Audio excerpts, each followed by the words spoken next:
Hi, I'm here with Chris Sheridan, the VP of Business Development from eNom. Welcome. Thank you for having me. Great to be here. Excellent. Again, yes, you're back. We did this 6 months ago. We did. Excited to talk about all the new things that has happened in the last 6 months. Exactly, a lot. So I saw your announcement last week that you made this big announcement about the new TLDs integration with Plus. Why don't you tell us a little bit more about that? Yeah, sure. So, last time we spoke, we were still kind of in the infancy of the whole tools that we were building and thinking about what services we're going to offer to resellers for new TLDs. And fast forward to today, we expect new TLDs to finally go live in Q2, so mid-year. Okay. That's really great. We're talking about 1,400 new extensions on the internet. Wow. There's been a lot of work done by ICANN and the registrar community, and everything is really starting to come together where we're at a stage where we're here at Parallels to talk about tools available for resellers to start selling TLDs, or registrars, or Parallels customers. That's awesome. So 1,400 new TLDs. Yes. I mean, that's a lot. It is. If I'm a business and I'm going to register my new site or my new domain, how do I think about which one to choose? I think, first of all, that's a great question. And a big part of what we've been doing is we have to drive awareness for consumers to even realize that this is coming, right? And so one of the tools that we've put out there is this new TLD Watchlist. So we have many partners using this. They have it on their site. They say, hey, new TLDs are coming.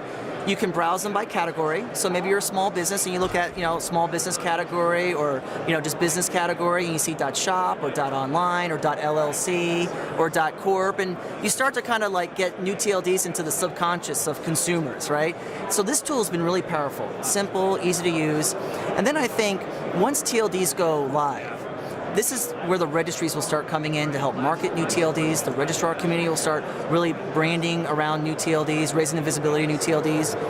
But I think one of the other big things too is we have a lot of brands in this space. Okay. So you have companies like Google. Yes. They applied for 101 new TLDs. Yes. And I think they'll bring a lot of visibility to the new TLD space in general. Amazon as well is in there, and Yahoo. So these are big brands that do a great job raising awareness on no matter what they center around.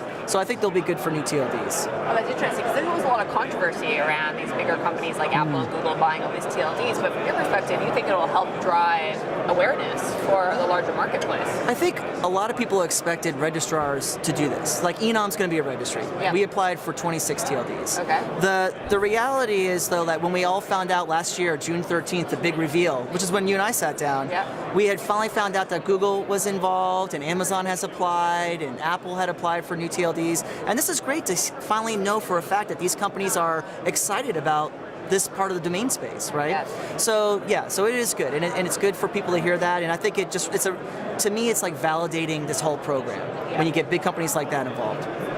So when you look through all the TLDs, and whether it's one of the 26 that eNom's going to offer or the broader list, what are some of your favorites that stand out? Well, the favorite, I have to put my eNom hat on, but .ninja is by far probably the biggest TLD in our inventory that's gotten the most attention. We're here walking the floor today with .ninja shirts, and it's just a funny TLD. People really rally around it. It's just gotten a lot of good buzz.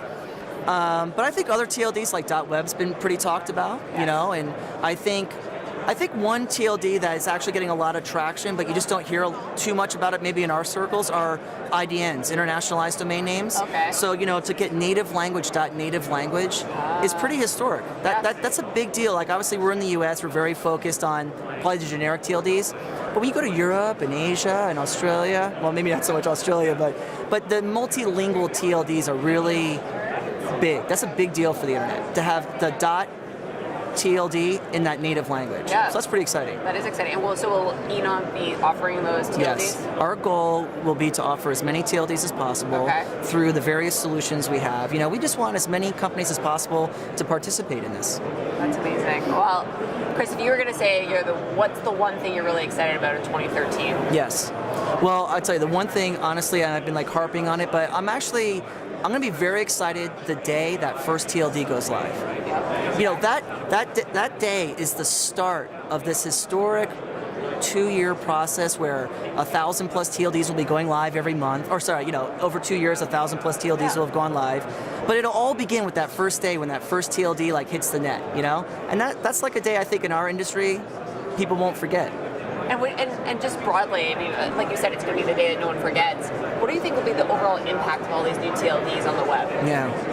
Well, I think, right now, once we get beyond distribution, we get beyond registrars adopting it, I think, this is a chance for consumers to really get their passions online, or really really create a space on the internet that's really about themselves. So if I'm a fan of basketball, .basketball is a perfect TLD for me. If I'm in the fishing business, .fishing is a perfect TLD for me. This is, when you look at these TLDs, they're very vertical. Yep. And so I think it's a really great, it's a different way to express yourself online, it's a different way to show your passions online.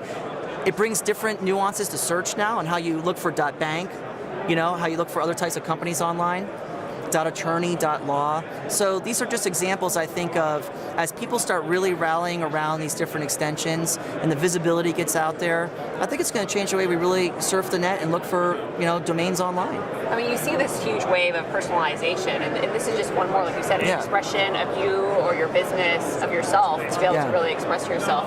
Do you think that is this going to be the decline of the .com? I've always been very hesitant to say, that we're going after .com. I think that's the wrong way to look at it. Okay. I think, the internet industry, it's about 250 million plus domains right now, and it's growing very nicely year over year. And that is a great proof point for, I think there's more room for new TLDs to come in there. And I think it's really about getting in front of the right audience and giving them a heads up that your TLD is now online. .fishing or .law or .lawyer, whatever the case may be. .corp, .ninja. .ninja. Right? But I don't think it's, I think we're trying to really approach these audiences in a very methodical way, and get those different communities rallied around their TLD and using it. And I think that can coexist with com. All right. Well, absolutely. Chris, thank you so much for your time today, and I look forward to Chris the .ninja. Chris Sheridan .ninja. I'm going to reserve that so you can't register it. Yeah, perfect. You should. All right. Thank you so much. Thanks, Great Chris. to be here.